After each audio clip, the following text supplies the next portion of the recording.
직무의 일관성을 강조하는 거예요. 일반적이지 않은 경로를 이야기함으로써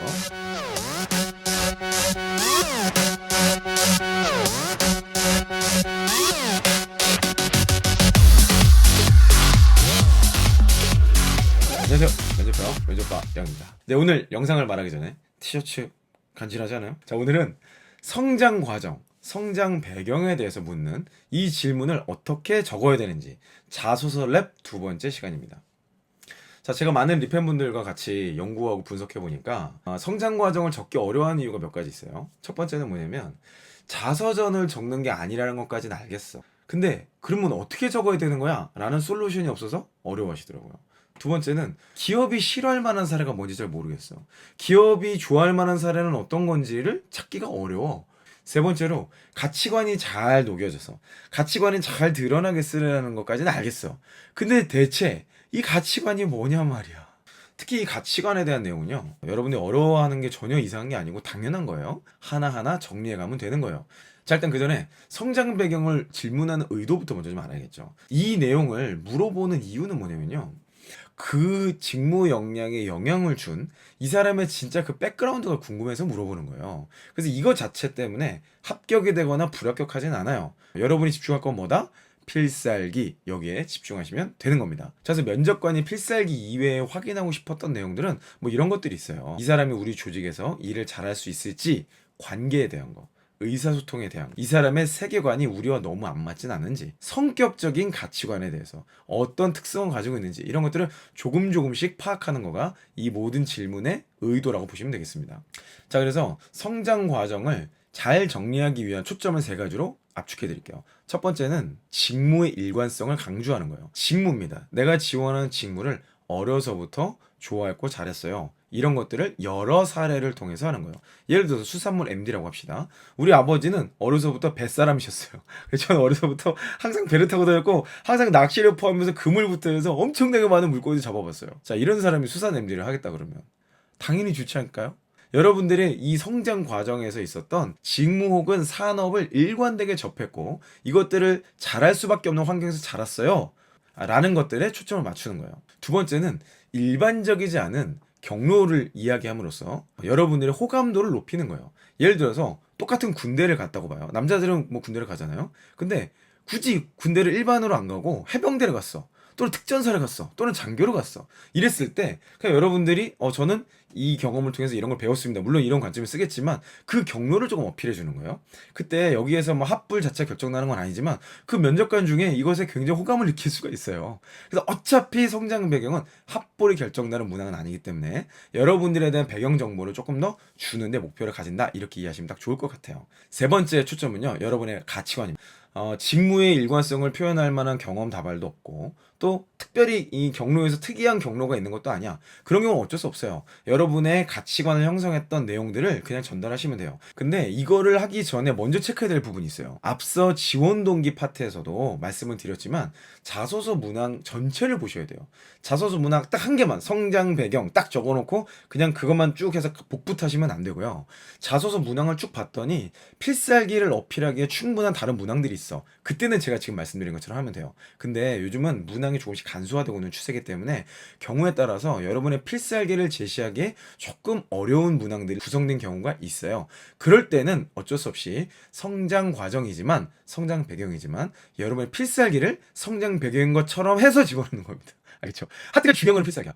자, 그럼 구체적으로 여러분이 따라할 수 있게 프레이밍을 좀 해드리도록 할게요. 내 직무의 일관성, 내 삶을 통해서 나는 이렇게 일관되게 이 직무와 산업을 준비해 왔어요 말하고자 한다면 가장 먼저 어려서부터 나에게 영향을 주었던 사람 혹은 사건을 간략하게 기술하시는 게 좋습니다. 예를 들면 부모님 얘기 뭐 적으면 안 좋다 그러는데 뭐 저는 그렇게 하지 않아요. 부모님이라 할지라도 이 부모님이 어려서부터 나를 어떤 말로 교육시키셨는지, 야 물고기는 이렇게 잡는 거야 라면서 어려부터 장인정신을 가르치셨든지, 아니면 물고기 잡는 법을 배워야 돼 라고 학습하는 법을 가르치셨든지, 짧게, 이거를 막 길게 쓸 필요는 없어요. 나에게 가장 영향을 주었던 부모님이 됐건 어떤 위인이 됐건 누군가 됐건 어떤 선생님일 수도 있겠죠. 이형일 수도 있어요. 그 누군가가 계속 했던 말을 그냥 딱 떼세요. 그래서 그 말들을 통해서 내가 이런 생각을 하게 됐다, 나는 이런 경험 속에 살 수 있었다 라는 거를 먼저 좀 간략하게 적으시고요. 그 다음엔 그 이후에 일관되게 뭐 여러 경험을 했겠죠. 여러분 삶을 살면서 어떻게 한 가지만 한 길만 걸었겠어. 근데 그래도 여러 영역이 있다 할지라도 일관되게 그 초점에서 이 상황 속에서 있었던 경험들만 계속 나열하시는 거예요. 이걸 경험의 다발이라고 합니다. 경험이 많을수록 여러분들이 일관성을 표현할 수 있는 거겠죠. 그래서 저는 이 에피소드는요, 2개에서 3가지 정도는 적어도 될 것 같아요. 근데 글자 수가 있다면 거기에 맞출 수 있게 에피소드 좀 조절하시면 좋겠고, 가능하다면 최소한 2가지, 많으면 3가지 정도로 정리하시면 어떨까 생각이 듭니다. 근데 거기서 끝내도 되고요. 좀 글자 칸의 여유가 있다면 마지막을 여러분이 앞서 또는 뒤에 제시하신 필살기와 연결해서 마무리하시면 좋을 것 같아요. 제가 이런 배경을 통해서 이런 필살기를 낼 수 있었습니다. 이런 성공 경험을 가질 수 있었습니다. 이렇게 갈무리를 짧게 하는 거예요. 두 번째 말씀드렸던 일반적이지 않은 인생 경로에 대한 건요, 왜 그런지에 포커싱을 하셔야 돼요. 왜 이 경로의 전환? 예를 들어 내가 지금 지원하는 직무가 전자공학이야. 근데 어렸을 때 내가 선택한 대학교에 처음에 들었던 전공은 무용이었어. 근데 무용을 해보니까 나는 아무리 생각해도 전자공학이 맞는 거야. 그래서 여기를 자퇴하고 전자공학으로 넘어왔어. 예를 들면 이 계기, 왜 이런 일이 있었는지 당시에 나의 생각과 관점과 목표를 버무려서 그 글로 구성하는 겁니다. 이거는요, 사실 많은 분들이 이 에피소드를 쓸 수는 있어요. 근데 이걸 통해서 궁극적으로 얻고자 하는 것은 이런 좀 독특한 발상, 그리고 내가 지원하고자 하는 직무와 산업에 대한 어떤 열정, 집요함을 어필할 때 쓰시는 게 좋아요. 모든 매사에 반전을 주겠다고 해서 재밌게 쓰는 게 좋은 게 아니에요. 반전을 주겠다고 해서 이걸 메인으로 가실 필요는 없습니다. 자, 이제 여기까지는 경험이 있으신 분들 얘기고요. 나는 아무리 생각해도 경험이 없어. 어쩔 수 없어요. 가치관에서 골라. 형이 딱 골라줄게. 7가지 중에 아무거나 골라 쓰세요. 제가 지금부터 제안드릴 7가지의 가치관은요, 뭐 가치관이라고 할 수도 있고 여러분의 생각일 수도 있고 관점이라고 할 수도 있어요. 가치관의 정의가 뭘까요? 가치관이라는 걸 정의하는 여러 가지 의미가 있겠지만, 제가 여러분께 제안하고 싶은 것은 의사결정을 할 때의 기준이에요. 내가 어떤 기준을 가지고 어떤 마인드를 가지고 이런 선택을 할 것인지에 대한 설명을, 기준을 우리는 가치관이라고 일반적으로 부릅니다. 그래서 회사에서 원할 만한, 그리고 또 여러분들의 설명에 좋을 만한 키워드를 7가지를 제시 드릴게요. 잘 모르겠다 그러면 이 중에서 그냥 뽑아 쓰시면 돼요. 역량 구조도에서 여러분의 역량을 뽑아 쓰셨듯이 가치관 리스트에서 가치관 하나를 그냥 뽑아서 여기에 해당되는 유사한 경험을 제출하시면 되는 겁니다. 첫 번째는요, 주도성이에요. 이 안에 들어가는 키워드는 열정적으로 무언가 해본 거, 도전적으로 해본 거, 창의적으로 해본 거, 끝까지 가본 거, 뭐 이런 것들이 중요한 하나의 가치관이 되겠죠. 누가 시키기 전에 나는 해야 돼. 그리고 나는 내가 할 수 있는 일을 주도적으로 선택할 거야. 이런 성향에 대한 부분들도 포함하는 요소라고 할 수 있겠습니다. 두 번째는 성장하는 사람이에요. 여기에는 배우려는 자세, 학습, 그리고 실패로 인한 교훈, 이런 것들이 다 포함이 됩니다. 그래서 성장하는 사람이라고 나를 표현하시는 것도 굉장히 좋은 가치관이고요. 직업 선택에서 발현돼요. 또는 직장 선택에서 발현돼요. 이 회사가 연봉은 좀 더 낮지만 나는 성장할 수 있는 기업이 필요했기 때문에 이 스타트업 또는 이 기업에 지원하게 되었습니다. 이런 거가 여러분의 가치관을 잘 반영한 선택이라고 할 수 있겠죠. 세 번째는 정직이에요. 정직에서 꼭 들어가야 될 내용은 뭐죠? 정직함을 지키기 위해서 손해봤던 경험이 있어야 돼요. 이 경험이 있으면 그 내용을 그냥 바로 적으시면 여러분의 가치관을 정직으로 입증할 수 있는 겁니다. 다들 정직하죠. 근데 손해보는 사람은 없어요. 네 번째는 글로벌 지향입니다. 여기에는 반드시 해외라는 로케이션이 있어야 되고요.